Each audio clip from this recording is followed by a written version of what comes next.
우리가 지난주 이어서 이 노아의 이 홍수 이야기를 계속 좀 나누도록 하겠습니다. 우리 지난주 말씀 기억하실 겁니다. 인류의 타락으로 이 땅에 하나님이 세상을 심판하셨지만, 이 땅을 물로 심판하셨지만, 노아와 또 하나님께서 그 종류대로 하나님께서 창조하신 종류대로 각 짐승들을 한 쌍씩 부르셔서 그 방주를 통해서 구원하신 그 말씀, 그 이야기를 우리가 나누었습니다. 우리가 다시 한번 이 노아의 이야기, 노아의 홍수 이야기를 나누면서 놓쳐서 안 될 한 가지 사실이 있습니다. 그것은 하나님의 심판은 항상 구원과 함께 간다라는 것이에요. 심판으로 끝나는 것이 아니라 그 심판 가운데서도 하나님의 구원의 손길이 펼쳐진다는 사실을 우리는 기억해야 합니다. 더불어 또 한 가지 사실은 하나님의 구원은 항상 재창조의 그 과정을 함께 한다는 거예요. 여러분, 오늘 우리가 읽은 이 9장 1절에서 17절까지 중에 또 앞서 있는 그 1장에서 1절에서 이 7절 말씀을 보면 무엇이 기억납니까? 하나님이 노아와 그 아들들에게 복을 주시며 그들에게 이르시되 생육하고 번성하여 땅에 충만하라. 이어진 2절, 땅의 모든 짐승과 공중의 모든 새와 땅에 기는 모든 것과 바다의 모든 물고기가 너희를 두려워하며 너희를 무서워하리니 이것들은 너희의 손에 붙였음이라. 모든 산 동물은 너희의 먹을 것이 될지라 채소와 같이 내가 이것을 다 너희에게 주노라. 이 이어지는 또 7절에 너희는 생육하고 번성하여 땅에 가득하여 그 중에서 번성하라 하셨더라. 이 말씀을 읽는 순간에 어떤 대목이 떠오르십니까? 창세기 1장 26절에서 30절까지 말씀. 하나님께서 하나님의 형상과 모양대로 사람을 만드시고 또 그들에게 복을 주시며 이르시되 무엇이라고 말씀하셨습니까? 하늘에 나는 새와 바다의 물고기와 땅에 있는 그런 모든 그 짐승들을 하나님께서 다스리게 하시지 않으셨습니까? 그 창조의 언약을 지금 노아와 그 아들들에게 다시 하고 계시는 거예요. 여러분, 저는 하나님이 은혜의 하나님이다라고 했을 때 우리 모두는 알고 있어요. 하나님께서는 은혜의 하나님이시다, 은혜 베풀어 주시기를 즐겨 하시는 하나님이시다 라고 했을 때 그 은혜가 구체적으로 무엇인가 라고 한다면 그것은 다시 시작하시는 은혜를 베풀어 주시는 그것이야말로 하나님의 은혜 중 은혜라고 저는 생각합니다. 여러분, 우리가 8장은 그냥 지나갔지만 우리가 자세히 읽고 나누지는 않고 지금 바로 9장의 말씀으로 넘어갔지만, 여러분 8장 1절부터 그 내용을 살펴보면은 8장 1절을 한번 같이 읽겠습니다. 하나님이 노아와 그와 함께 방주에 있는 모든 들짐승과 가축을 기억하사 하나님이 바람을 땅 위에 불게 하시며 물이 줄어들었고, 이어서 2절입니다. 기품의 샘과 하늘의 창문이 닫히고 하늘에서 비가 그침에 물이 땅에서 물러가고 점점 물러가서 150일 후에 줄어들었고. 이어지는 내용을 보면 창세기 이 9장에 주어진 노아와 그 아들들에게 주어진 약속뿐만이 아니라 8장의 내용은 어떤 내용과 우리 다 있습니까? 있다 있습니까? 창세기 1장에 나타난 창조의 이야기와 지금 맞닿아 있는 것을 알 수 있어요. 창세기 1장 1절이죠. 태초에 하나님이 천지를 창조하시니라. 이어서 땅이 혼돈하고 공허하며 흑암이 깊음 위에 있고 하나님의 영은 수면 위에 운행하시니라. 땅이 혼돈하고 흑암이 깊음 가운데 있을 때 하나님의 영이 수면 위에서 운행하신다라고 말씀하고 있어요. 8장 1절에서는 하나님이 노아와 그와 함께 방주에 있는 모든 들짐승과 가축을 기억하사 하나님이 바람을 땅 위에 불게 하셨다고 말씀합니다. 홍수로 말미암아서 이 땅이 물에 잠겨서 혼돈 가운데 있을 때, 모든 생명이 죽어 있을 때 그 물을 어떻게 물러가게 하십니까? 하나님의 바람을 불어서 물러가게 하셨다고 말씀하고 있어요. 창세기 1장 2절에 있는 하나님의 영, 그 영은 루아흐라는 단어를 사용합니다. 루아흐는 이 구약에서 다양하게 번역이 돼요. 대표적으로 영, 하나님의 성신을 의미하기도 하지만 또 바람이라는 단어도 이 루아흐라는 단어를 사용합니다. 요한복음에 보면 니고데모가 예수님께 찾아오죠. 네가 다시 태어나야 하리라 말씀하실 때 니고데모가 묻습니다. 어떻게 제가 다시 태어날 수가 있습니까? 다시 모태로 들어가야 합니까? 아니, 성령으로 다시 태어날 수 있다고 말씀하시며 그 성령은 바람과 같아서 어디서 불어오는지 알 수 없다고 말씀하지 않습니까? 성령, 바로 바람과 같은 그 성령을 다시 한번 8장에서 이야기하면서 하나님이 그 바람으로, 하나님의 그 능력의 권세로 물을 물러가게 하심을 이야기합니다. 2절이에요. 기품의 샘, 궁창 아래에 있는 궁창 아래의 그 물, 그 깊은 샘을 이야기합니다. 더불어 하늘의 창문, 궁창, 하늘 위에 또 물을 이야기하죠. 그리고 그것이 둘째 날과 셋째 날, 창세기 1장 7절이죠. 하나님이 궁창을 만드사 궁창 아래 물과 궁창 위의 물로 나뉘게 하시고 그대로 되니라. 궁창을 하늘이라 부르시니라. 저녁이 되고 아침이 되는 이는 둘째 날이라. 하나님이 이르시되 천하의 물이 한 곳으로 모이고 묻이 드러나라 하시니 그대로 되니라. 여러분, 그 말씀의 순서대로 하나님께서 하나님의 영, 하나님의 바람을 불어내시고 그리고 물을 물러가게 하셔서 묻이 드러나게 하십니다.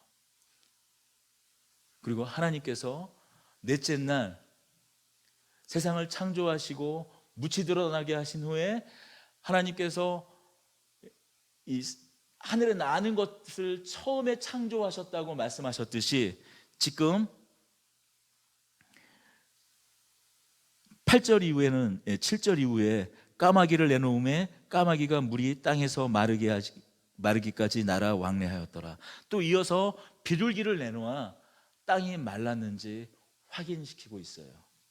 여러분, 지금 8장의 이 내용들을 보면은 어떤 내용이 펼쳐지고 있습니까?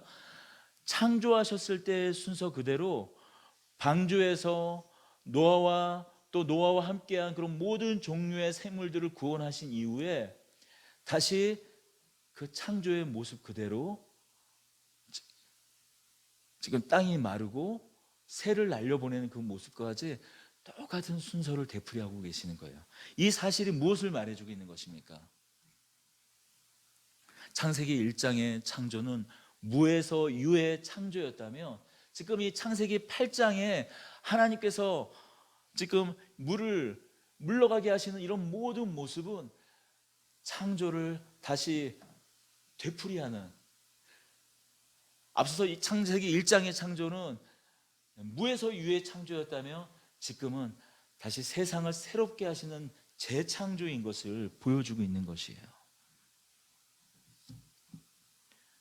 심판은 단순히 심판으로 끝나는 것이 아니라 하나님의 재창조의 역사로 다시 시작합니다.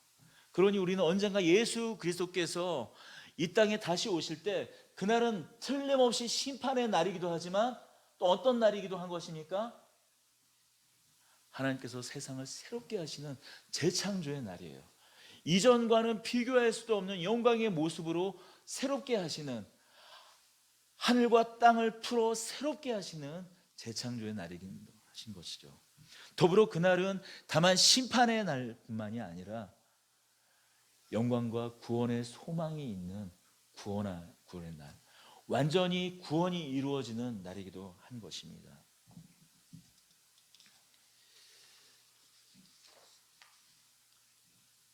여기서 우리가 더 한 가지 나아가서 우리가 유념할 것이 있습니다. 우리가 반드시 유념할 것은 하나님의 이 창조, 하나님의 재창조, 더불어 하나님께서 이 노아를 구원하신 이 사건은 다만 노아 하나만, 노아의 그 가족만 구원하는 것이 아니라 이 세상을, 이 피조 세계를 하나로, 노아와 그 가족들로 하나로 묶으셨다는 사실이에요.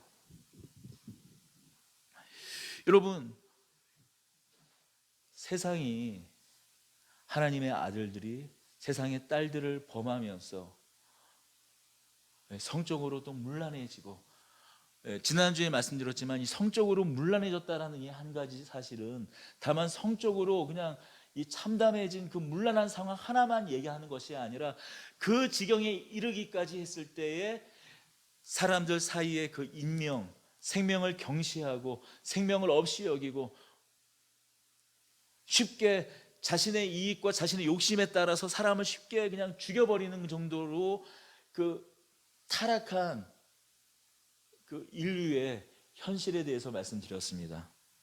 그래서 하나님께서 심판하실 수밖에 없었다는 그 말씀을 드렸어요. 그럼 우리는 생각할 수 있어요. 아니, 죄를 지었으면 사람만, 죄 지은 사람만 콕 집어가지고 다 심판하시면 될 것을, 그때 하나님께서 은혜를 베푸신 그 노아와 그 한 가정만 남기시고 세상을 다 온 인류를 심판하셨을 때 인류뿐만이 아니라 또 무엇도 심판당했습니까? 노아의 방주에 탄 그 종류대로 구원받은 그 짐승들, 새들 이외에 모든 생명도 다 함께 심판당했다라는 사실이에요. 여러분, 이 사실은 무엇입니까? 우리 사람에게, 인류의 운명에 세상도 함께 묶어두셨다라는 사실이에요. 인류의 이 운명에 온 세상 이 피조물도 함께 묶으셨다라는 사실이에요. 우리 9장 9절과 10절을 한번 읽어보겠습니다. 내가 내 언약을 너희 후손과 너희와 함께한 모든 생물 곧 너희와 함께한 새와 가축과 땅의 모든 생물에게 세우리니 방주에게서 나온 모든 것 곧 땅의 모든 짐승에게니라. 여러분, 이 새롭게 재창조하셔서 새롭게 그 노아에게 복을 주시고 새롭게 맺으신 언약은 노아와 노아의 그 한 가정에게만 세우신 언약이 아니라 어떤 언약이죠? 노아와 함께한 그 방주에 탄, 더불어 방주에서 내린 모든 생명에게, 모든 생물에게 세운 언약인 거예요. 하나님께서 세상을 창조하셨어요. 맨 마지막 6일째 되던 날 사람을 창조하셨죠. 하나님의 형상과 모습대로 사람을 창조하시고 사람을 통해서 하나님을 대신해서 세상을 다스리게 하셨습니다. 여러분, 다스린다라는 의미는 무엇인가요?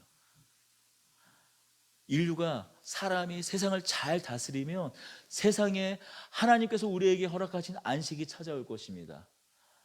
하나님께서 우리에게 허락하신 위로가 있을 것이에요. 하지만 만약에 사람이 세상을 잘 다스리지 못한다면 어떤 결과가 있을까요?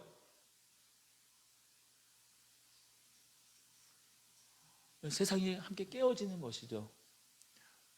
여러분, 그 사실을 너무나 잘 알 수 있는 것이 이번에 우리가 겪은 이 장마 아닙니까?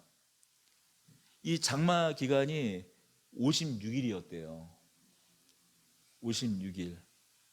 그래서 우리가 항상 20세기에 무슨 일어나는 사건들 보면은 항상 무슨 역사 이래로 기상 관측 이래로 얘기하는데 기상 관측 이래로 제일 긴 장마였다고 합니다.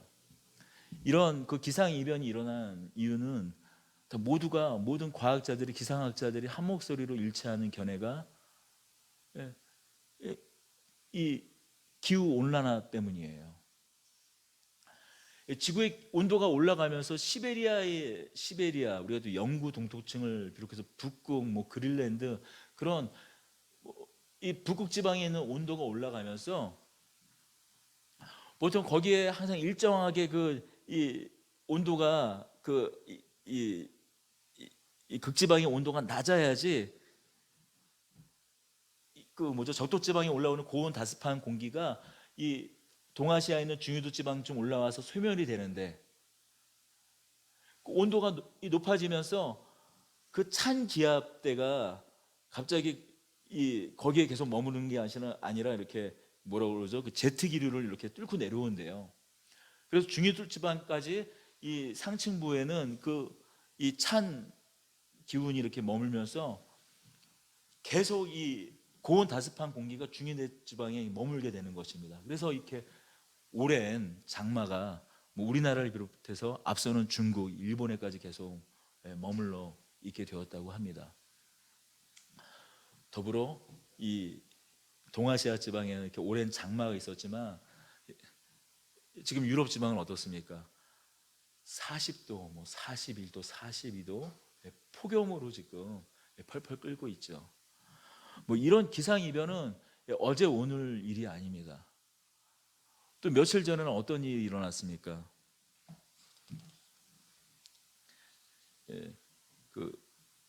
이 섬나라 모리셔스라는 그 제도가 있죠. 뭐 모리셔스 가끔씩 뭐 여행 안내지에서만 봤지만 뭐 이런 얘기가 있더라고요. 모리셔스라는 곳은 하나님께서 천국을 만들기 전에 먼저 만드신 곳이 모리셔스다. 그 천혜의 그 관광 자원으로 이렇게 아름다운 해변을 가지고 있는 이 섬나라라고 합니다.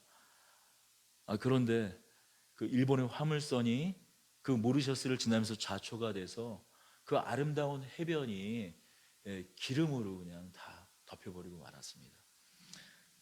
지금 기상 이변부터 시작해서 인간의 어떤 실수, 그리고 이 세상에 가장 큰 적이 어떻게 보면 누굽니까? 사람이에요. 사람의 운명이, 사람의 실수가, 사람이 잘하고 못하고가 다만 사람의 운명으로만, 사람의 그 삶에만 영향을 미치는 것이 아니라 우리가 살아가고 있는 이 세상에 영향을 미친다라는 것이죠. 묶여 있다라는 것이죠. 그 본보기로서 보여주신 것이 무엇입니까? 홍수 심판이에요. 우리 인류의 운명에, 우리 사람의 운명에 사람만 묶어둔 것이 아니라 온 세상, 온 피조세계, 온 세상 만물을 묶어주셨습니다. 왜요? 우리 사람은 하나님의 형상이기 때문이에요.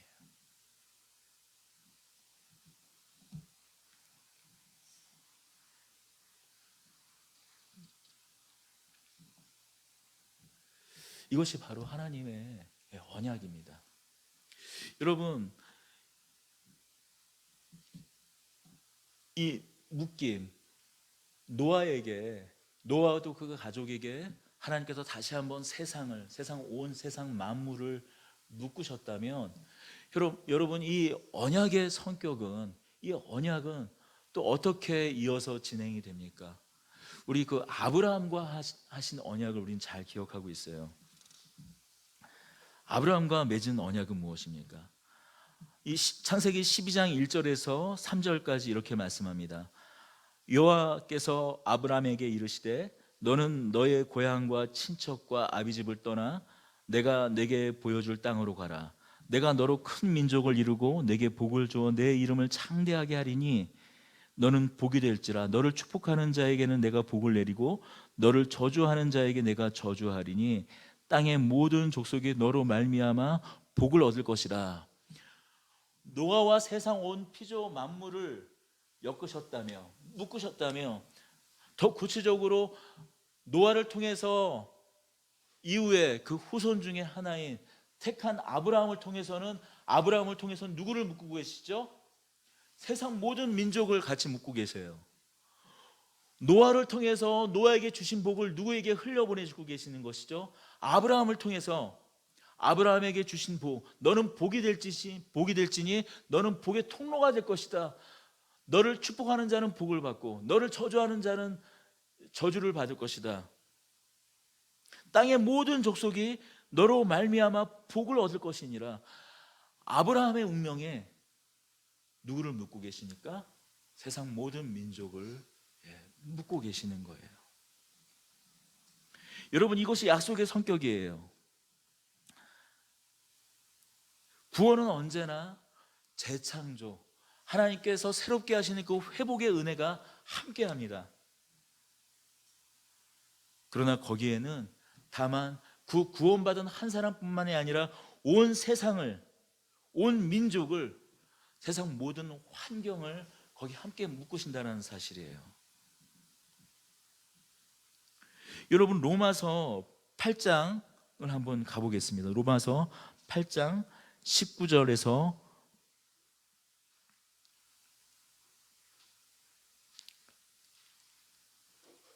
22절까지 우리 같이 읽어보겠습니다.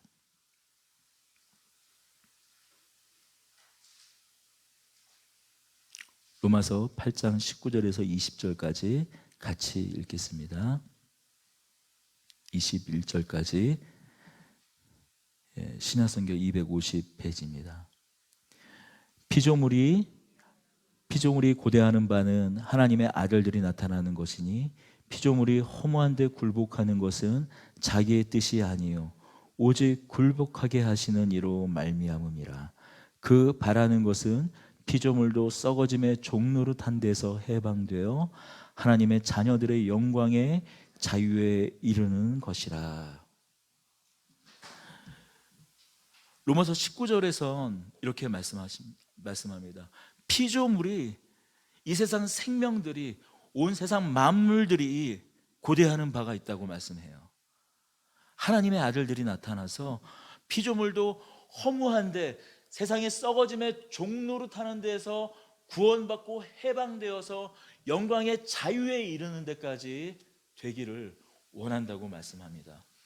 이 말씀은 무슨 말이에요? 마찬가지예요. 지금 사도 바울도 같은 이야기를 하는 것입니다. 우리 한 사람 한 사람 구원에, 우리 한 사람 한 사람이 온전히 하나님의 아들들로 되는 것이 우리 한 사람의 삶으로, 한 사람의 인생으로 그치는 것이 아니라 어떻게 해요? 우린 이렇게 감히 말할 수 있는 거예요. 우리가 구원받아서 세상을 함께 구원한다라고 말씀드릴 수가 있습니다. 여러분, 우리 한 사람 한 사람이 나 한 사람 한 사람의 구원으로 그치던가요? 여러분, 어떤 믿지 않는 한 사람의 구원을 얻은 그것이 그 한 사람의 구원으로 그치나요? 그 자녀가, 그 부부가, 그 친척이, 이웃이 함께 구원받지 않나요? 어떤 한 사람이 구원받음으로 말미암아서 그 한 사람의 구원이 그 사람이 다니는 그 직장의 문화를 때로 바꾸지 않습니까? 여러분, 한 사람이 구원받아서 어떤 일이 일어납니까?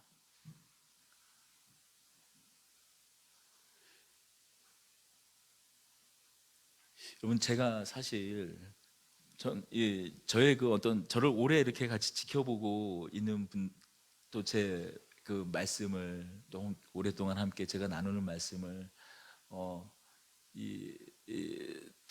들었으니 잘 알지만 제가 그 약간 좀 비관주의자잖아요. 교회 이름은 더드림으로 지어놓고서는 좀 그 비관적인 메시지를 많이 좀 전했던 것 같습니다. 왜냐하면 성경에서 물론 비관을 얘기하고 있지는 않지만 예수님께서 인자가 올 때에 그 마지막 날에 믿는 자를 보겠느냐라는 그렇습니다. 마지막 때 예수님께서 다시 오시는 이유는 무엇입니까? 세상에 소망이 없기 때문에 진정한 소망을 주시기 위해서예요. 세상이 노아의 때와 같이 믿는 자를 찾을 수 없기 때문에 오래 참으셨지만, 천년을 하루가 같이 참으셨지만, 또 하루를 천년과 같이 참으셨지만, 하나님께서 오래 참으셔서 많은 사람을 구원하시기 위하여서 그 마지막 때, 인자에 오는 때를, 그 아들을 보내시는 그날을 오래 참으셔서 늦으셨지만, 그리고 믿는 자를 볼 수 없기 때문에 하나님께서 그 아들을 보내서 완전히 이 땅을 새롭게 하시려고, 새 하늘과 새 땅으로 새롭게 하시려고 바로 그때 예수님을 보내신다라는 그 말씀 때문에 저는 세상을 좀 비관적으로 많이 사실은 봤어요. 하지만 그러니 우리가 할 일은 그저 예수님 오실 때까지 우리 믿음 하나 잘 지키고 그저 내 한 목숨 구원받은 걸로 만족하고 살아가고 하는 것인가? 그냥 세상을 비관적으로 바라보고 이미 받은 그 구원과 영원히 얻을 그 영원한 영생의 구원 그 사이 이미 우리 누리고 있지만 그 사이에서 그저 세상이 그냥 속수무책 그렇게 마치 홍수에 떠밀려 가듯이 휩쓸려 가는 것을 그냥 바라만 보는 것인가? 라고 생각했을 때 전 사실 지금까지 좀 비관적이었던 것이 사실이에요. 그런데 다시 오늘 이 말씀을 보면서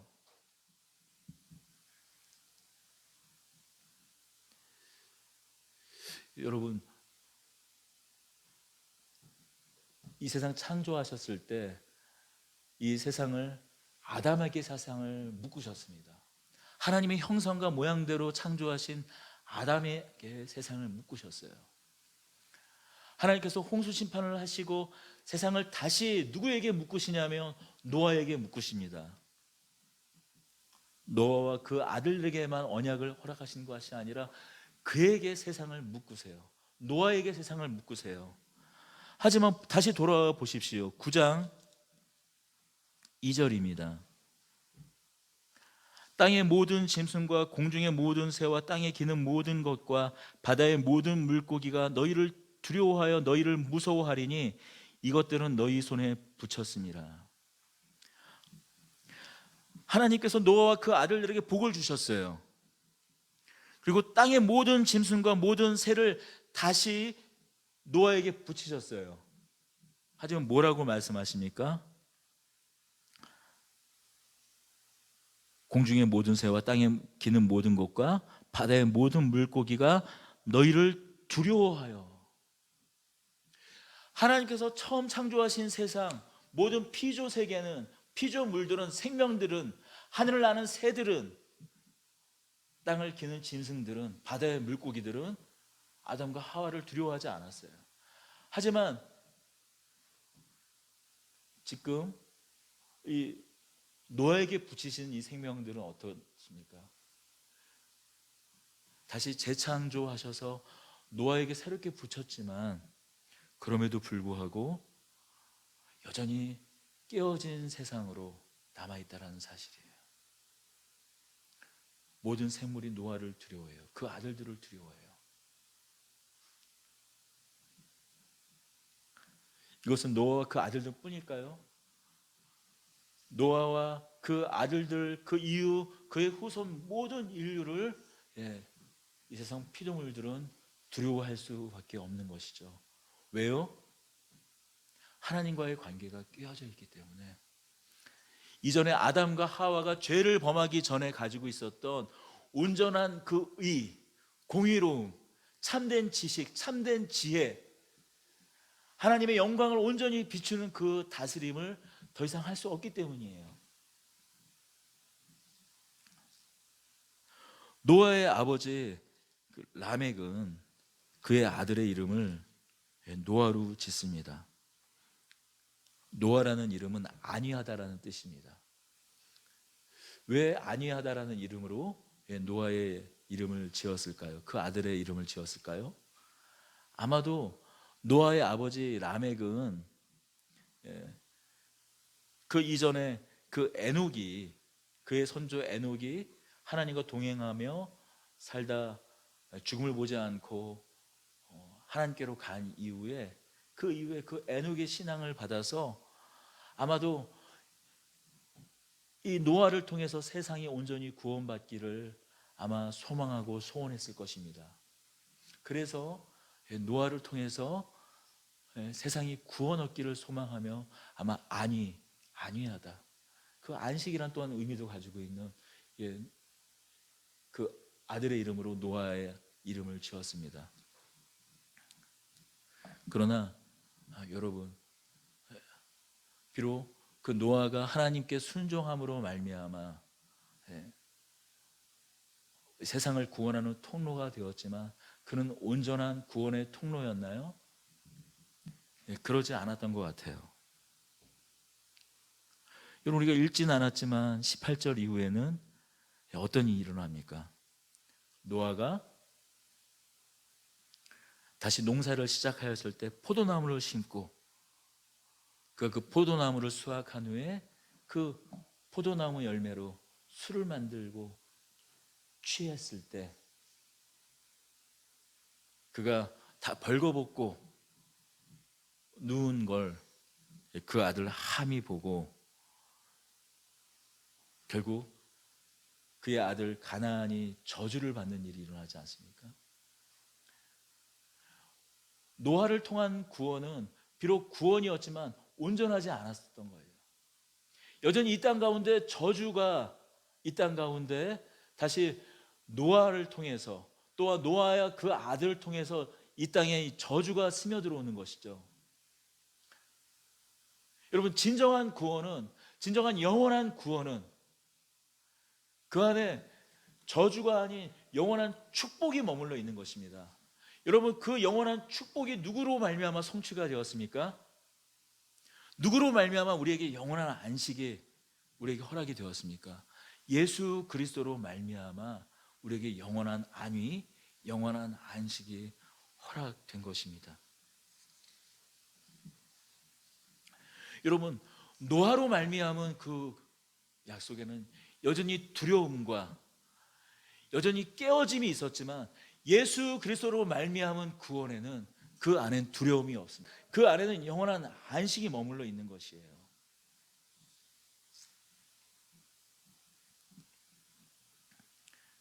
영원한 우리의 위로자, 영원히 우리에게 안식을 주시는 예수님 안에서 여러분, 진정 세상 모든 피조물들은 그 안에서 하나님의 아들들과 더불어 영광의 자유를 누릴 것입니다. 여러분, 우리에게 아담 이후에 많은 믿음의 선조들에게 약속이 주어졌었어요. 아담에게 주어졌습니다. 노아에게 다시 주어졌어요. 아브라함에게 주어졌어요. 그리고 모세에게 시내산에서 주어졌죠. 하지만 이 모든 약속은 모두 다 인류의 사람의 범죄함으로 말미암아 다 깨어지고 말았지만 누구 안에서 온전히 영원히 성취되었습니까? 예수 그리스도 안에서 우리에게 주신 영원한 그 생명의 약속이 성취된 것입니다. 여러분, 앞서서 우리의 구원은 다만 구원이 아니라 재창조의 은혜와 함께 더불어 함께하는 구원이라고 말씀드렸습니다. 예, 그렇습니다. 앞서서 말씀드렸지만 저는 그동안 사실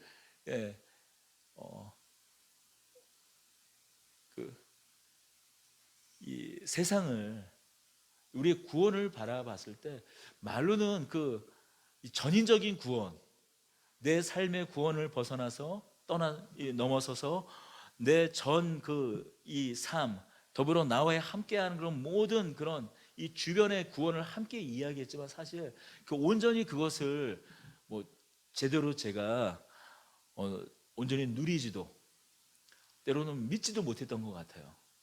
하지만 오늘 말씀을 보면서 여러분, 하나님께서 노아를 통해서 세상을 구원하였을 때 다만 노아만 아니라 세상을 함께 구원하였듯이 여러분을 하나님께서 구원하셨을 때 여러분 혼자만 구원한 것이 아니라 여러분 홀로, 여러분 한 사람, 여러분 각 사람만 구원한 것이 아니라 여러분 손에, 여러분 인생에, 여러분 삶에 여러분의 가족들을 함께 묶으신 것을 믿기 바랍니다.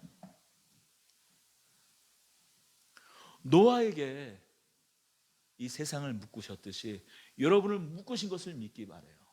하지만 노아에게 묶인 그 세상은 불완전했지만 예수 그리스도 안에, 예수 그리스도의 십자가의 그 은혜 안에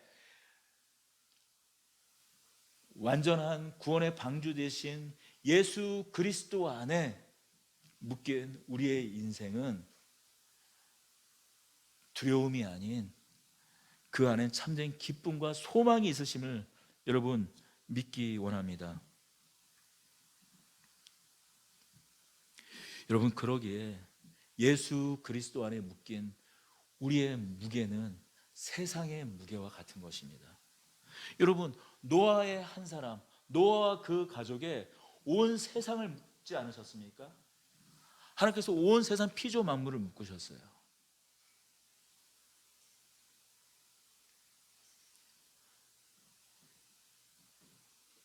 그런데 만약 노아에게 이 세상 피조물을 묶으셨다면, 여러분, 예수 그리스도 하나님의 아들이신 예수 그리스도에게 묶인 그 세상의 무게는 어떻겠습니까?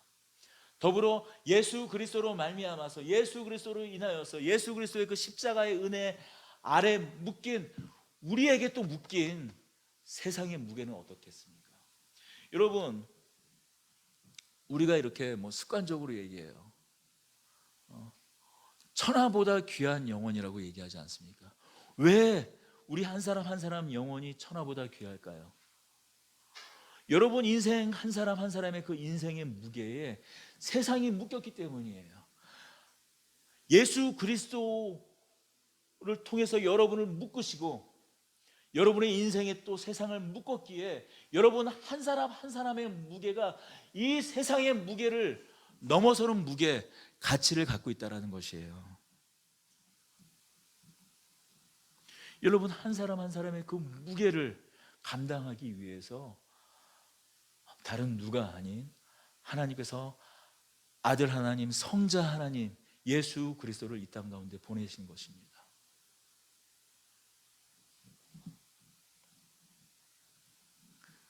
이전 것은 지나갔으니 보라 새 것이 되었도다. 보라 새 것이 되었도다. 새 것이 된 그것은 여러분 한 사람 한 사람뿐만이 아니라 여러분 한 사람 한 사람을 새롭게 재창조하시면서 새롭게 하시면서 여러분의 인생뿐만이 아니라 여러분에게 묶인 여러분의 가족도 새롭게 하실 것을 여러분 믿으시기 바랍니다.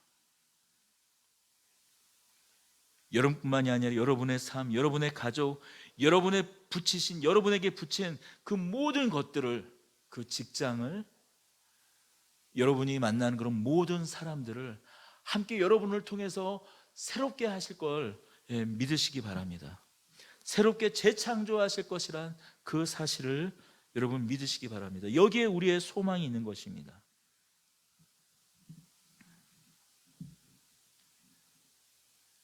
여러분에게 이 믿음이 주어졌듯이 이 믿음이 여러분을 통하여서 세상을 영화롭게 할 것, 이 사실을 믿는 여러분들이 되길 원합니다. 여러분, 이 약속, 이 언약, 비록 노아에게, 아브라함에게 주어졌지만 그럼에도 불구하고 또 이스라엘에게 주어진 그 언약들이 다 온전히 성취되지 못하였지만 예수 그리스도로 말미암아 완전히 우리에게 성취되었듯이 우리에겐 부족한 무엇이 주어진 것이 아니라 이제 완전한 하나님의 언약이, 예수 그리스도의 그 언약이 주어진 사실을 믿고, 여러분 오늘 우리에게 주어진 하루하루를 새롭게 살아가는 여러분들이 되기를 원합니다.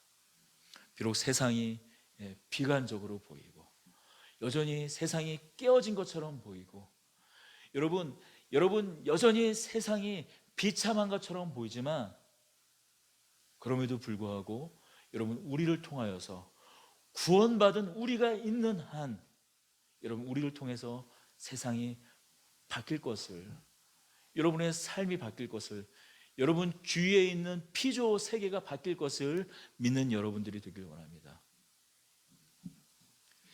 이 영광의 발걸음을